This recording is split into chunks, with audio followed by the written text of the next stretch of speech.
তাহলে তার কোনোই মাপ নাই। আল্লাহ কোরআনে কত জায়গায় যে নিষেধ করেছেন শিরক করো না, অংশীদার করো না। বাংলায় বলেন তো, আল্লাহর অংশীদার কি পৃথিবীতে কেউ আছে? তিনি তো একমাত্র স্রষ্টা। আমরাই তো আমাদের অংশীদারকে সহ্য করতে পারি না। আমি এক হুজুর, মসজিদে আরেকটা হুজুর নিয়োগ দেন, উনি আমার শরীক হয়ে গেল না, ভালো লাগবে নি আমার? আমি তো চিন্তা করবো যে ওনার চেয়ে আমার অভিজ্ঞতা, আমার জ্ঞান গরিমা বেশি দেখাইতে হবে, ওনাদের যত তাড়াতাড়ি সম্ভব ভাগাই দিতে হবে। বউ যত ভালোই হোক, লেপটা ফরেজটা পরমা সুন্দরী, আপনি যদি ঘরে আরেকটা বউ আনেন, শরীক হয়ে গেল না? আমাদের বিষ্ণুপুরে বলে সতীন হয়ে গেল। বউ যতই ভালো হোক, সতীন দেখলে ভালো লাগবে। আপনি একজন মুদি দোকানদার, আপনার পাশে যদি কেউ আরেকটা মুদির দোকান দেয়, আপনার ভালো লাগবে না, কাস্টমার ওই দিকে যাবে। একবার চিন্তা করে দেখে, আমরাই তো আমাদের শরীর মানতে চাই না, হিংসা করি, দেখতে পারি না। আর আমার আল্লাহ সমকক্ষ কেউ নেই। আপনি যদি একটা জুতার ফিতাকে আমার আল্লাহর সামনে দাঁড় করান, আমার আল্লাহ ভালো লাগবে? আপনি যদি একটা মাটির পাতিলা যদি গাছের উপর ঝুলাইয়া দেয় না, এর উপর যদি বিশ্বাস শুরু করে, আমার আল্লাহ কি ভালো লাগবে? এই জন্য আল্লাহ কুরআন কারিমে ধ্যানহীন ভাবে ঘোষণা দিয়েছেন, যে ব্যক্তি শরীক করবে আমার সাথে, তার কোনো মাফ নাই। তওবা না করে মারা গেলে একেবারে জাহান্নামে যেতে হবে। যত বড়ই আবেগ ঘর ওলি আল্লাহ হন, চাই কর না কেন। হাজিরিন, আমার আল্লাহ আকীদার কিতাবগুলো খুলেন, শিরকের প্রকারভেদ আছে। যেমন একটা শিরক হলো আশিরকু ফি রুবুবিয়্যাহ, আমার আল্লাহকে রব হিসেবে অনেকে শরীক করে। রবকে একমাত্র রব আমার আল্লাহ, আমাদের প্রতিপালনকারী একমাত্র আল্লাহ। যদি আপনি আল্লাহ ছাড়া অন্য কাউকে প্রতিপালনকারী মনে করেন, আপনার লালন পালন কর্তা হিসেবে বিশ্বাস করেন, তাহলে আল্লাহ রুবুবিয়্যাতে শিরিক হয়ে যায়। এটা অনেক শিক্ষিত মানুষও করে, বড় বড় ভার্সিটিতেও করে, সায়েন্স ডিপার্টমেন্টেও করে। ওরা যখন পৃথিবীর সৃষ্টি নিয়ে যখন আলোচনা করে শিক্ষিতরা, তখন বলে যে এই পৃথিবী ঘূর্ণীয়মান ছিল, ঘুরতে ঘুরতে ঘুরতে ঘুরতে এই প্রকৃতি ঘূর্ণীয়মান থাকা অবস্থায় সৌরজগতের একটা অংশ সেখান থেকে বিচ্ছিন্ন হয়ে গেল, ঘূর্ণীয়মান হতে হতে এই পৃথিবী হয়ে গেল। প্রকৃতি প্রাকৃতিকভাবে এই পৃথিবী জন্ম হয়ে গেল। আর আমার আল্লাহ কোরআনে হাজার বার বলেছে, আমি এই আকাশ জমিনে পৃথিবী আগে সৃষ্টি করেছি। সুবহানাল্লাহ। বলে শিখাইল কি? বলে শিখাইল সূর্য ঘুরতে ঘুরতে একটা অংশ বিচ্ছিন্ন হয়ে পৃথিবী হয়ে গেল। আল্লাহ যে রব, আল্লাহ রুবুবিয়্যাতে আঘাত ফেলে একজন মুসলিম ছেলে, শিক্ষিত ছেলে, তাকে মুশরিক বানিয়ে দেওয়া হবে। খালি যে আমরা মূর্খরা করি তা না, তারা শিক্ষিত। কাজী হাজিরিন, আল্লাহ রুবুবিয়্যাতে আল্লাহ রব, এই ক্ষেত্রে শরীক করা যাবে না।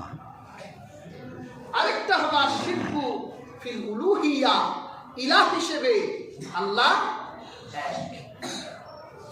কুরআন কারীমে আল্লাহ পাক বলেন,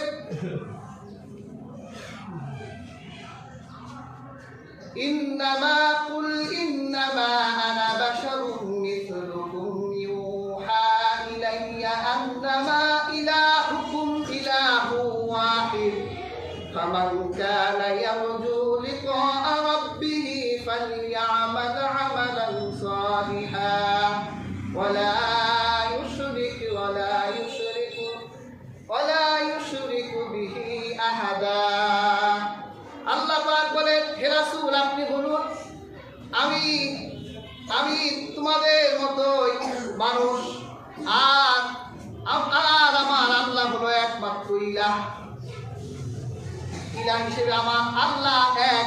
কিন্তু আপনি যদি কোনো সৌদের সামনে দাঁড়িয়ে যান, এই যে ফেব্রুয়ারি মাস আসলো, স্মৃতিসৌধের সামনে দাঁড়িয়ে গেলেন, আপনার বাচ্চা স্কুলে গেছে একটা ফুল নিয়ে, স্মৃতিসৌধের সামনে দাঁড়িয়ে নীরবতা পালন করে, সৌধের সামনে দাঁড়িয়ে চোখ মুখ বন্ধ করে নীরবতা পালন করে, এটা কি বোঝানো হয়? এখানে কোনো শহীদকে কি দাফন করা হয়েছে নাকি? কিছুই তো নাই, ইটার পাথর। আর শহীদকে দাফন করলেই বা কি? তোমার শিক্ষিত মাস্টাররা তোমার এই বাচ্চাটাকে স্মৃতিসৌধকে ইলাহ বানাই দিচ্ছে, তুমি নিজেও বুঝো না। তুমি নিজেও সৌধের সামনে দাঁড়িয়ে যাও, তারপর চোখ বন্ধ করে 1 মিনিট নীরবতা পালন করো। শুনে রাখো, চোখ বন্ধ করে আমার আল্লাহর হুজুরিতে তুমি নীরবতা পালন করো, আল্লাহকে স্মরণ করো। কোন সৌধের সামনে নয়, কোন সৌধ মিনার, কোন পাথর আর কোন গাছ তোমার ইলাহ নয়। তুমি তার সামনে দাঁড়িয়ে তোমার আল্লাহর উলুহিয়াতে তুমি আঘাত দিয়ে মুশরিক হয়ে যাচ্ছ। সতর্ক থাকে, খুব সতর্ক থাকেন। শিরকের ক্ষেত্রে সতর্কতার সাথে চলতে হবে। আরেকটা শিরক হচ্ছে আশিরকু ফিল আসমাউল হুসনা ওয়াস সিফাতি লিল্লাহ। আল্লাহ সুন্দর সুন্দর নাম আর গুণের সাথে শিরক। আপনি বিপদে পড়ছেন, ডাকবেন কাকে? আল্লাহ। আপনি যদি এখন বাবা বদর পীরকে ডাকেন, আপনারা চট্টগ্রামে নৌকা ছাড়লে বদর পীরকে ডাকে। এরপর সমুদ্রে ঝড় উঠলে সুলাইমান নবীকে ডাকে, দোহাই সুলেমান, দোহাই সুলেমান ডাকে। বিপদে পড়ছে, আপনি কাকে ডাকছেন? আল্লাহর একজন নবী ছিলেন হযরত ইউনূস আলাইহিস সালাম। আপনারা ওয়াজ করেন, আমি শুনি। ইউনূস আলাইহিস সালাম কিসের পেটে গেছিল? মাছের পেটে গেল। মাছটা ইউসুফ আলাইহিস সালামকে নিয়ে তাফসীরের কিতাব এসেছে, সমুদ্রের অতল গহ্বরে চলে গেছে। আর হাজিরিন, এত নিচে গিয়েছে, হযরত ইউনূস আলাইহিস সালাম নিজে বলেছেন, আমি সমুদ্রের এত নিচে গিয়েছিলাম, মাছ আমাকে এত নিচে নিয়ে গেছে, আমি সমুদ্রের তলদেশের নুরি পাথরের কণ্ঠে আল্লাহর তাসবির আওয়াজ শুনতে পেলাম।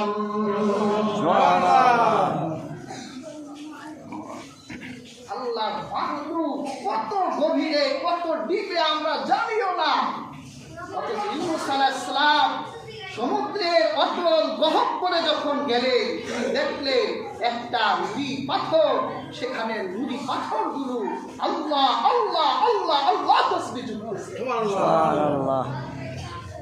ইউনূস আলাইহিস সালামের বোধ উক্ত হলো, হায় সর্বনাশ, আমি মাছের পেটে, অথচ আল্লাহকে ডাকছি না, অথচ সমুদ্রের অতল গভীর করে একটা নুড়ি পাথর আমার আল্লাহ তাসবিহ থেকে বিচ্ছিন্ন নয়। হযরত ইউনূস আলাইহিস সালাম সমুদ্রের এই গভীর থেকে আমার আল্লাহকে ডাকতে লাগলেন। আমার আল্লাহ হযরত ইউনূস আলাইহিস সালামের সেই ডাকে সাড়া দিয়েছিলেন কিনা বলেন? সাড়া দিলেন। 40 দিন পর অনেক বর্ণনায় কম বেশ হযরত ইউনূস আলাইহিস সালামকে আল্লাহ অতল গহ্বর থেকে, মাছের পেট থেকে বের করে আনলেন। যে আল্লাহ এত গভীরে শব্দ শুনতে পারে, সে আল্লাহ এই ভূপৃষ্ঠ থেকে, সেই আল্লাহকে আপনি বিপদে পড়ে ডাক দিলে কেন আমার আল্লাহ শুনবে না? আপনি বদর পীরকে ডাকেন কেন? আপনি সুলাইমানকে ডাকেন কেন? আরে সুলাইমান আলাইহিস সালামই তো আল্লাহকে ডাকতো।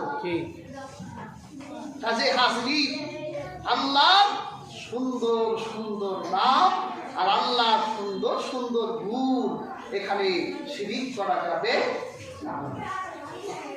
যদি আমরা এই শিরকের সাথে যুক্ত থাকি, তাহলে লাইলাতুন নিসফি মিন শাবান যেটা